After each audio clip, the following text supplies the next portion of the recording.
Dito naman tayo sa Banderas Española ko sa rooftop garden. Salamat Banderas Española, nagbigay ka ng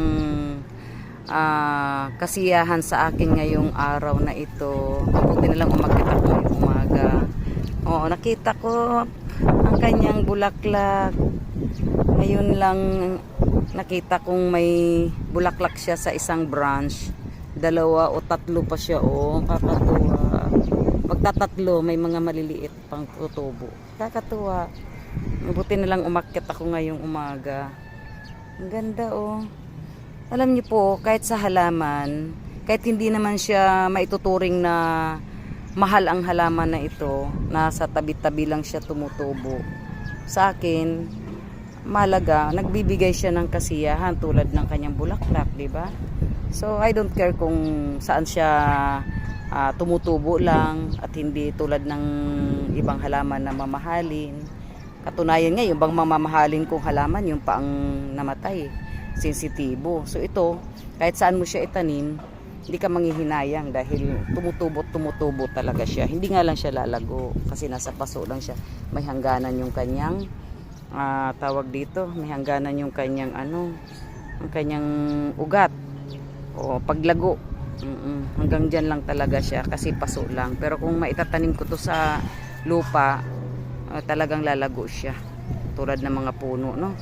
So magdadala ako nito sa baler kasi dilaw yung nadala ko sa baler na itanim, malago na rin doon. So magdadala ako nito ng binhi, no?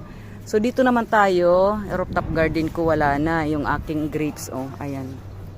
Si grapes ko. Malago na rin siya, kaya lang yun nga lang, hindi ko talaga napapansin yung kanyang mga mga bunga dahil nga sa kulay green din siya, na pagkakamalan din na parang lang, tawag dito, dahon lang din. So marami na rin akong namatay na halaman tulad ng sambong ko, patay na yan, yung branch niya patay na sambong ko.